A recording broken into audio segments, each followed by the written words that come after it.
कल्प किसे कहते हैं? ब्रह्मा जी के एक दिन को कल्प कहते हैं। ब्रह्मा जी का एक दिन कितना बड़ा होता है? एक दिन में 1000 बार चतुर्युग बीत जाते हैं। चतुर्युग मतलब सतयुग, त्रेता, द्वापर, कलयुग। सतयुग, त्रेता, द्वापर। जैसे 7 दिन बीत जाएं तो सप्ताह कहते हैं, 30 दिन बीत जाएं तो माह कहते हैं, 365 दिन बीत जाएं तो वर्ष कहते हैं। उसी तरह जब 1000 बार चारों युग बीत जाएं उसे एक कल्प कहते हैं। एक कल्प में 14 इंद्र होते हैं। मतलब देवताओं के राजा कौन है? इंद्र। स्वर्ग में 14, ब्रह्मा जी का एक दिन इतना बड़ा है कि एक दिन में 14 इंद्र बदल जाते हैं, 14 मनवंतर। जैसे ये वर्तमान में वैवस्वत मनवंतर चल रहा है, श्वेत वाराह कल्प चल रहा है। समझ में बात आई? अब पुराणों में अलग अलग कल्प की कथा है। किसी कल्प में भगवान विष्णु ने सृष्टि की, किसी कल्प में शिव जी ने सृष्टि की, तो कहीं गणेश जी ने, तो कहीं दुर्गा जी ने। जैसे घर का काम कभी जेठानी ने वही काम किया तो कभी आज देवरानी ने कर लिया, कभी उन्होंने वही काम किया तो कभी इन्होंने। काम वही है, सृष्टि उत्पन्न करना, पालन करना, संहार। ऐसे कभी इन्होंने कर ली तो इनके बारे में शिव पुराण में लिख गया, देवी जी ने कर ली तो देवी पुराण में लिख गया। इसलिए हमारे पुराणों को समझना हो तो कल्प कल्प के पुराण हैं। कोई एक ही कल्प के सारे पुराण नहीं है। कोई पुराण उस कल्प की बात कहता है, कोई पुराण इस कल्प की बात कहता है, कोई पुराण उस, मतलब हमारे यहाँ हजारों करोड़ों वर्ष पुरानी परंपरा जीवित है। अब इसी विज्ञान को तो, इसी साइंस को तो सनातनियों को समझना था, पर वो समझ नहीं पाए। इस अज्ञानता का परिणाम क्या है? अब जैसे स्कूलों में बच्चों को पढ़ाते हैं कि डार्विन ने कह दिया कि आप बंदर की संतान हो, तो मान लिए कि बंदर की संतान, तुम्हारे पूर्वज बंदर थे, ऐसा पढ़ाया गया। भाई, बंदर की संतान हम लोग नहीं हैं, क्योंकि अब स्कूल में यही पढ़ाया जाता है। ये प्रश्न आएगा तो लिखना पड़ेगा डार्विन, वरना नंबर कट हो जाएगा। लेकिन सच्चाई ये नहीं है। सच्चाई ये है कि हम बंदरों की संतान नहीं है साहब, हम ऋषि मुनियों की संतान है। इसलिए हमारे यहाँ गोत्र होता है। अच्छा बच्चों, ये बताओ, आप लोगों ने मोहनजोदड़ो हड़प्पा संस्कृति पढ़ी है? हैं? कितने साल पुरानी है वो? अच्छा, कौन सी पुस्तक को 5000 लिख गया है?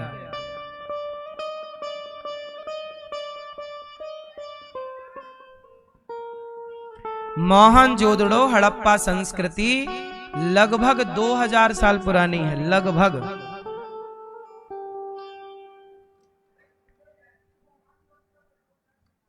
जरा सोचिएगा, भारत की जितनी भी संस्कृति है, दुनिया की संस्कृतियों की मैं बात करूं, आप मोहनजोदड़ो हड़प्पा संस्कृति उठा लीजिए, आप मुसलमानों की उत्पत्ति की हिस्ट्री उठा लीजिए।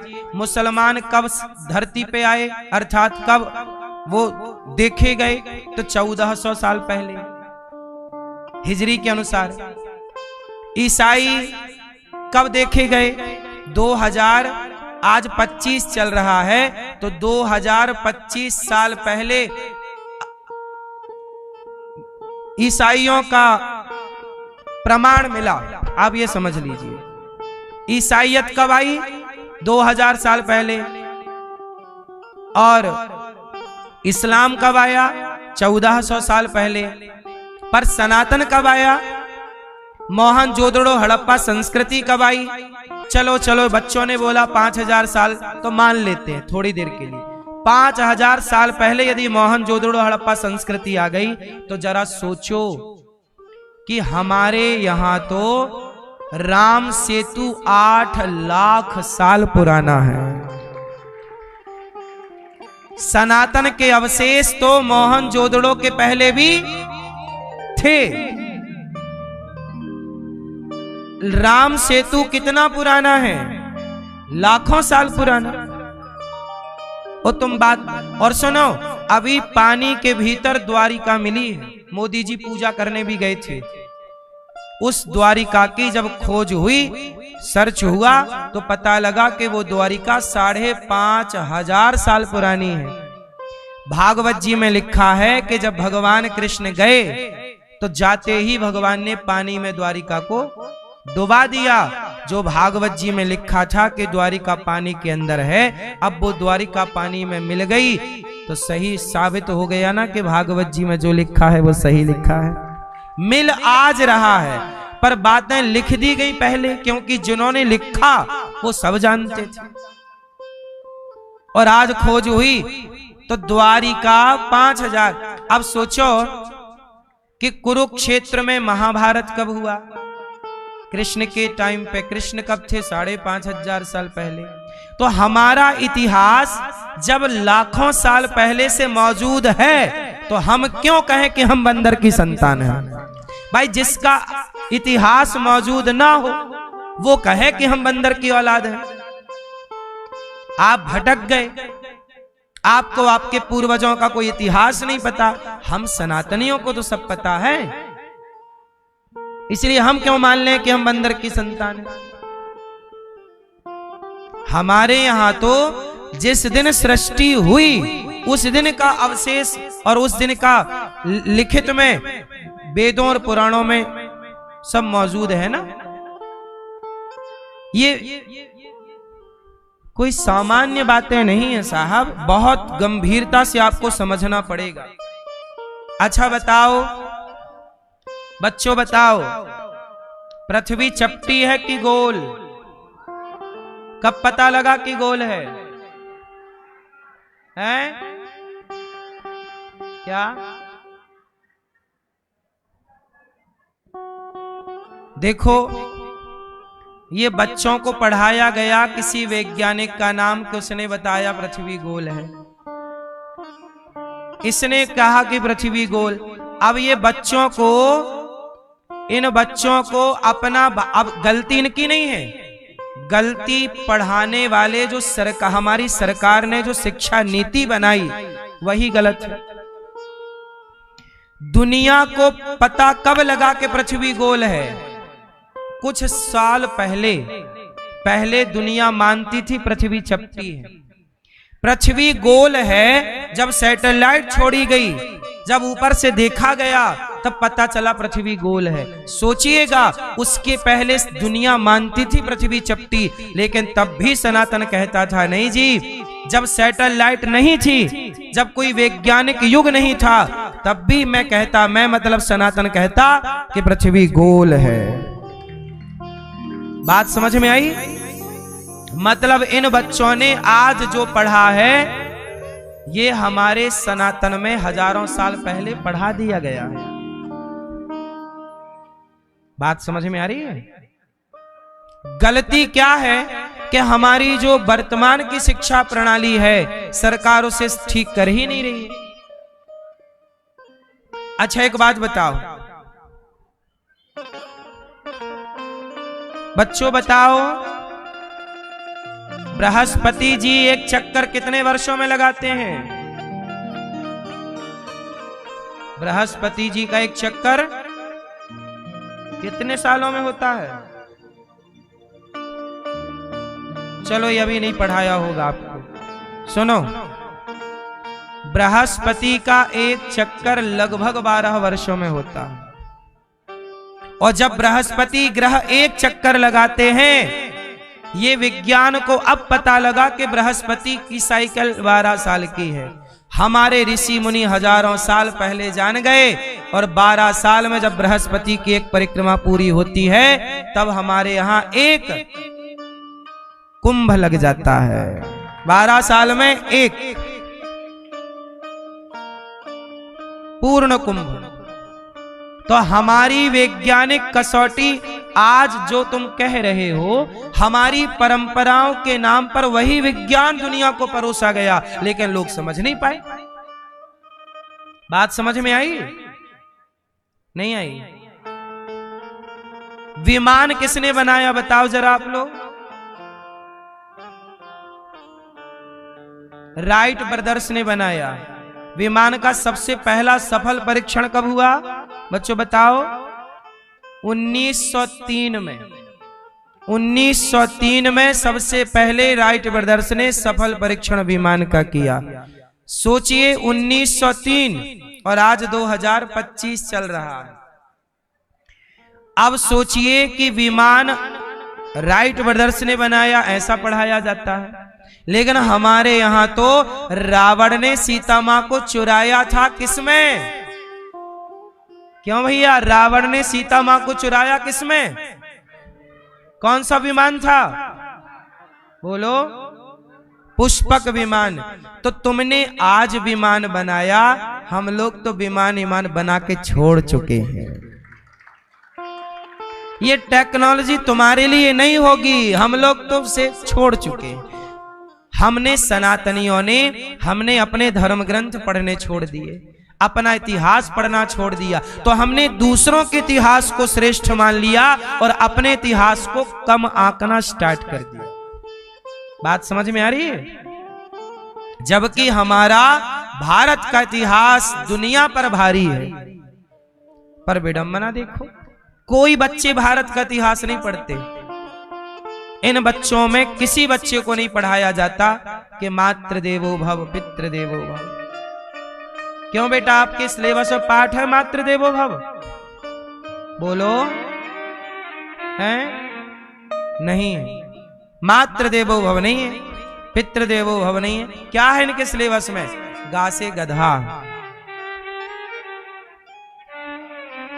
जब गधा पढ़ोगे तो गधे ही बनोगे। गणेश पढ़ते गा से तो गणेश बनते। इसलिए आज भारत की शिक्षा में गीता को लाने की जरूरत है। मातृदेवो भव का पाठ मैं कहता हूं, ये जितने बच्चे बैठे हैं ना, श्रवण कुमार की कथा इनको पढ़ाई जाए।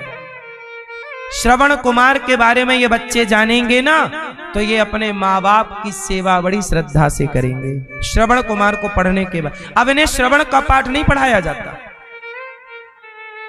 क्यों नहीं पढ़ाया जाता मैं पूछना चाहता हूं।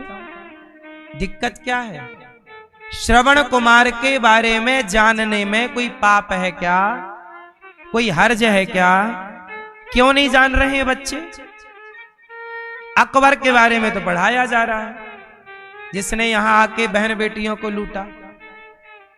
बाबर के बारे में तो पढ़ाया जा रहा है। श्रवण कुमार के बारे में नहीं पढ़ाओगे तो तुम्हारा बेटा तुम्हारा सम्मान क्यों करेगा? श्रवण कुमार की कथा पढ़ाओ, राम का आदर्श पढ़ाओ कि राम कैसे हैं, राम भगवान क्यों हैं।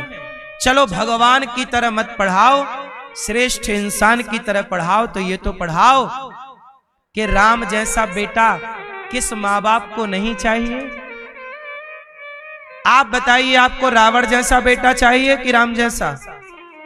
वो राम जो माँ बाप की आज्ञा मान के चले गए। तुम्हें भाई कैसा चाहिए? सुग्रीव जैसा कि राम जैसा?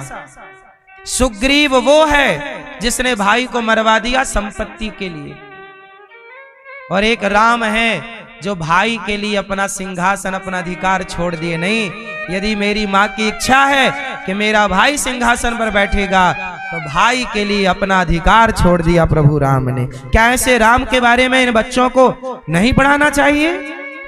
नहीं पढ़ाते साहब। आजाद भारत में भी राम का पाठ नहीं है सिलेबस में। जब है ही नहीं तो बच्चे राम कैसे बनेंगे? इसलिए तो रावण की संख्या ज्यादा है। हर गली में एक रावण है जो 5-5 साल की बेटियों का बलात्कार कर लेता है। जब तुम राम के बारे में पढ़ाओगे नहीं, जब समाज को राम बनाओगे नहीं, तो रावण बनाने नहीं पड़ते, कुसंग ही रावण बना देती है। और कुसंग चारों ओर है। पढ़ाओ ना थोड़ा राम के बारे में, थोड़ा गीता पढ़ाओ। नहीं पढ़ाओगे तो फिर नुकसान होगा। अच्छा, ये बच्चे गणित पढ़ते, आप लोग गणित पढ़ते हो कि नहीं? कौन सी गणित पढ़ते हो? कितने तरह की गणित होती है? चलो बताओ, भारत की गणित का नाम क्या है? आप लोग जो गणित पढ़ते हो ना बेटा, वो अंग्रेजों वाली गणित है।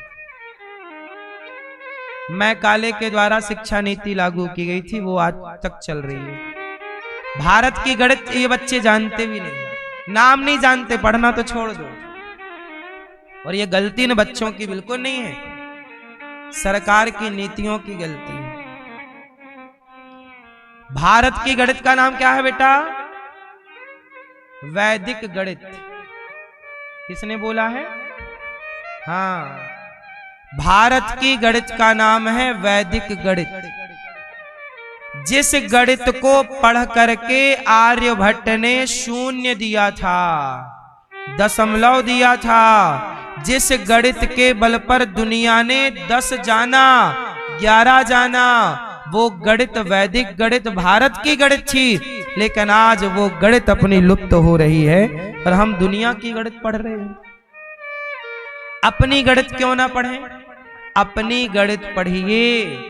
हमारे देश में एक रामानुजाचार्य, एक तो स्वामी श्री रामानुजाचार्य स्वामी हुए हैं, एक और गणितज्ञ रामानुज स्वामी हुए हैं, एक ही नाम के दो व्यक्ति। तो स्वामी रामानुज स्वामी जी ने तो श्री संप्रदाय में लक्ष्मण जी का अवतार लेके आए और उन्होंने भक्ति का प्रचार किया। लेकिन आप कभी सर्च करना, रामानुज वो इस भारत में सबसे बड़े गणित, आर्यभट्ट जितने बड़े गणितज्ञ हैं, रामानुज स्वामी भी उतने बड़े गणितज्ञ हैं। लेकिन इन महापुरुषों के द्वारा वैदिक गणित में क्या क्या हुआ? वैदिक गणित ऐसी है कि जैसे आपकी ये वाली गणित है ना, इसको सॉल्व करना हो प्रश्न को तो पूरा पेज खर्च करना पड़ता है, ये सूत्र लगाओ, यहां करो, ऐसे करो। लेकिन जो वैदिक गणित है ना, वो तनिक में हल हो जाती है। इसलिए आपको जानकारी के लिए बता दूं, अब जो सुपर कंप्यूटर आने वाला है वो इंग्लिश में नहीं होगा, वो हिंदी में नहीं होगा, वो संस्कृत भाषा में होगा। क्यों? संस्कृत भाषा के सबके शब्द अलग अलग हैं, सबकी बात अलग अलग है। अब जैसे इंग्लिश में समस्या क्या है कि सन मतलब सूर्य भी है और सन मतलब बेटा भी है। अब कन्फर्म कैसे करें कि यहां सन लिखा है तो सूर्य के लिए लिखा है कि पुत्र के लिए? लेकिन संस्कृत में ऐसा नहीं है। संस्कृत में पुत्र के लिए प्रॉपर पुत्र है और सूर्य के लिए प्रॉपर, और सूर्य के लिए भी कई नाम है, भास्कर, पर्याय बहुत है। हिंदी संस्कृत में पर्यायवाची बहुत है, जबकि इंग्लिश में इतने पर्याय वहां कमी है। वहां एक दो चीजों के लिए एक नाम है और यहां एक चीज के लिए 10 नाम है।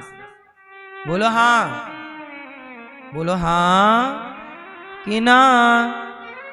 भारत की गणित का नाम क्या है? वैदिक गणित। शून्य किसने दिया? कौन सी गणित पढ़ के दिया? वही वैदिक गणित।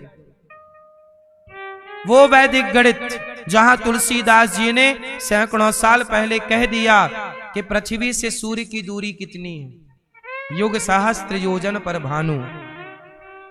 अब हिसाब लगा लो आप, कह दिया सूत्र उन्होंने।